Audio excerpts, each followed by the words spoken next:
Rise and shine. Alright everybody, I'm back at it again with another video. Class is in session, and I got a bit of a more disturbing subject, but it is absolutely necessary for me to talk about it. So this is a big one. I really recommend that you watch this entire video. This is essential. Hopefully the cicadas in the background don't get too loud, because I gotta drop some knowledge about this subject. Alright, the subject of the day is circumcision. You already know though, we're starting a community here, and if you want to get involved with like-minded thinkers and people who are on the road to spiritual enlightenment, hit that subscribe button, click the thumbs up button, support this channel, comment, all that good stuff, share with your friends. Alright, so I'm going to talk about circumcision. Now, I'm going to talk about it on multiple different levels. I'm going to talk about the science part of it and like the history of it. I'm going to talk about the psychological effects of it and all that. We're going to run through all that. So this may or may not be a lengthy video, but either way it goes, let's get right into it. So first of all, this whole circumcision thing started during the Victorian era, which started around the 1830s or so. Basically that just means that was when Queen Victoria reigned. Alright, so it originally was something that was used as a punishment for males for masturbating. So already it just starts off, it's already messed up.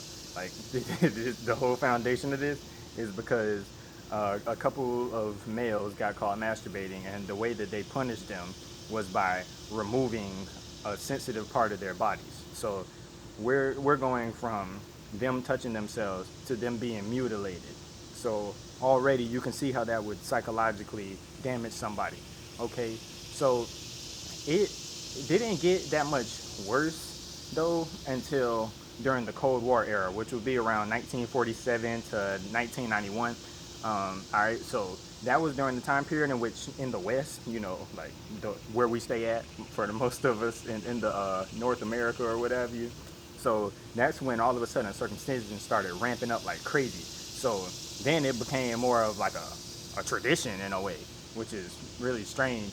But let me just keep going. So before, they were actually doing these, I call them operations. They were doing these operations on children at the hospitals without the parents' consent. So basically, as soon as the child's being born, these doctors are taking somebody's child and immediately sneaking them away and snipping off their skin, right? Now, let me put this image in your head so you really get what's going on when circumcision happens. They'll take a newborn baby. In most cases, it's a newborn baby. Straight out of the birth canal, not even more than 3 days removed from the birth canal, right? Okay, they're strapping this baby down on a table, shining lights on them, getting a lot of sharp objects, sticking them with needles. They're injecting all different kinds of chemicals in them, and then they're making this baby's genitalia go numb, right? All right, so then they're putting a scalpel, in most cases a scalpel, and a couple of different clamps, like they're clamping down and crushing the nerve endings on this baby's penis. And it's really tough for me to talk about this because I watched some videos on it and stuff. In order to make sure this video is going properly, I studied this deeply. So I'm really hoping I can get all this information out, but I highly encourage that you do your own research on this too, because there's plenty of videos on it, there's plenty of research to be done about it, and what have you, but I'm gonna keep on going. So they're strapping this baby down, crushing their nerve endings with these clamps, and they're cutting the tip of their penis off, basically. Now, it's not the tip, it's the foreskin, which is basically the skin that naturally covers up the tip. All right, so let me ask you this real quick. Why would somebody think that they are more intelligent than their creator? So if one's creator gave them that, what makes a human think that the creator made a mistake and that the creator gave us something that we wouldn't need? Let me just leave that as a rhetorical question. Okay, so personally I think that's kind of arrogant to think that you would have to edit something that quote unquote God created, but we're not even gonna go there. So basically the reason why they started ramping it up is because a lot of lawsuits got started. So a whole bunch of families all of a sudden started suing these hospitals because they just snuck their baby away and snipped the baby's penis and circumcised them without their permission. So nowadays they have to get a parent's consent before they circumcise the baby. Okay, but what we're not recognizing is the fact that this is a violation of somebody's human rights.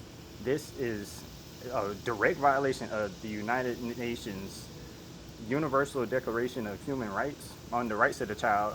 If you wanted to look it up specifically, it's Section 5. But this is messed up because the child does not have the right to consent to circumcision when they're 1, 2, 3 days old, right? This is a child. They don't have the right to consent to anything.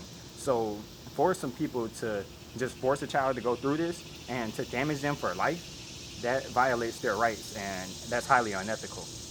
Okay, so that's just the surface level of it. That's just me basically running down real quick how this got started.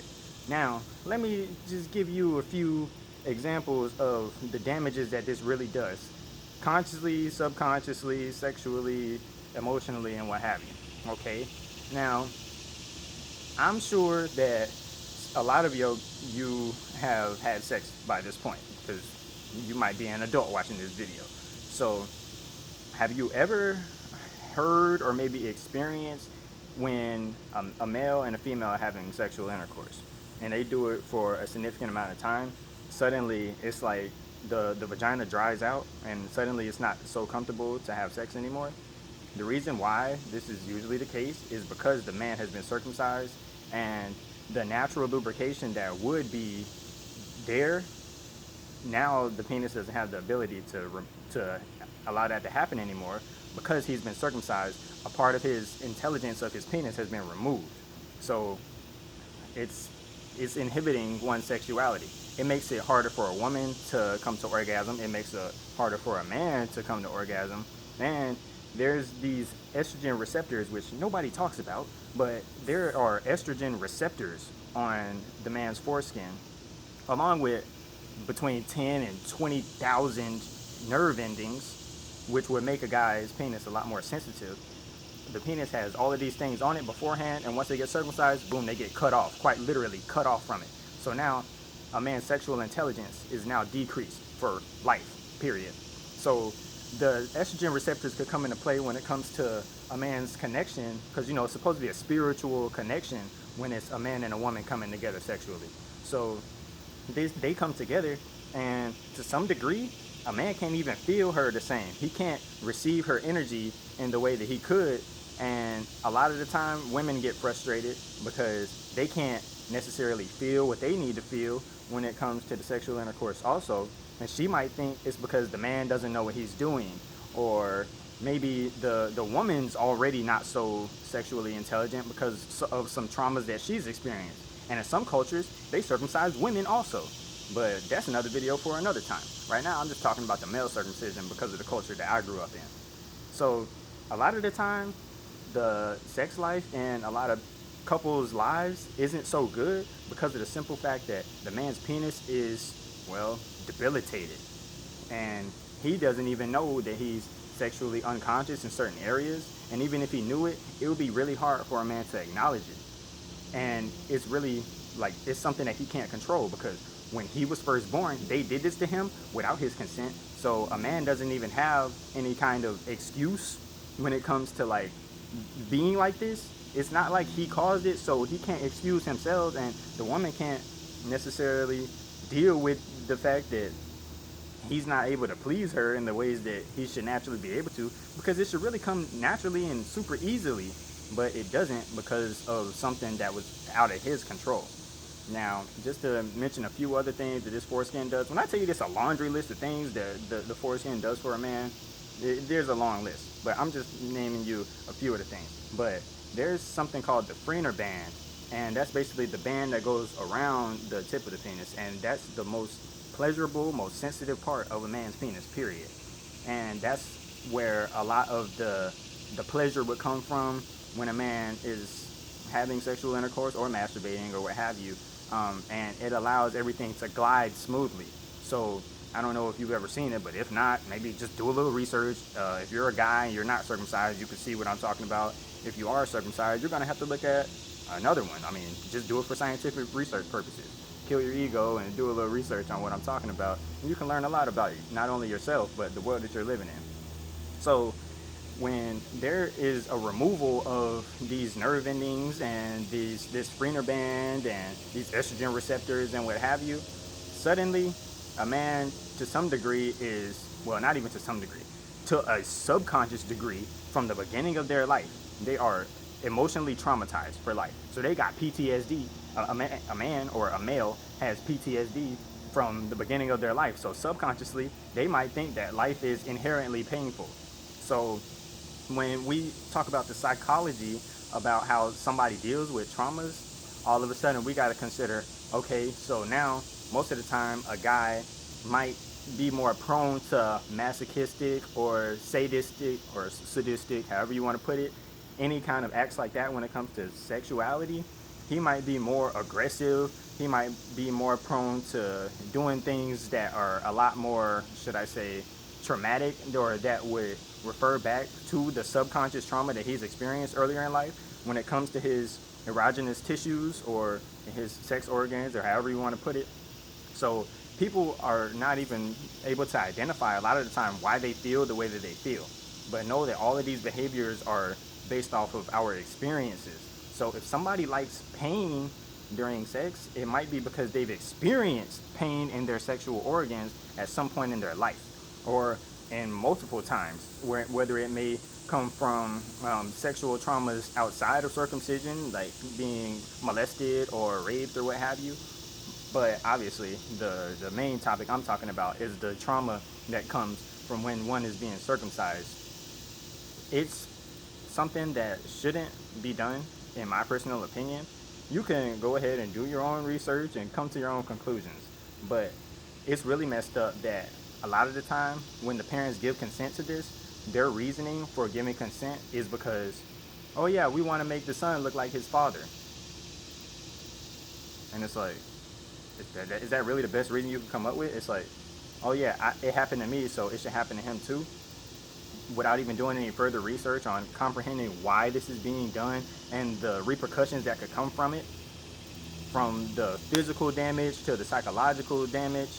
It's like the parents are either being highly naive and unconscious to what's really going on, or they are sick and sadistic themselves and they want to cause damage. There really isn't any kind of in between with something like this. They either know what's happening or they don't. They're either conscious about this or they're unconscious about it. But I say that it is not a good enough reason to do this to your son or anyone else's son just because of the simple fact that everybody else is doing it, or this is the most common thing, or because it's what I've seen. It's like, bruh, that's not good enough reason. You got to do some real research and figure out what's happening when you're removing a very sensitive part of somebody's essence from the time that they're a child in most cases. Now, there are times in which a man will grow up and he didn't have it done, and then whenever he like subscribes to a religion or something, he might do it later. He might join a specific kind of religion and then go along with the circumcision a lot early, or a lot later in life, because of the fact that his religion says so.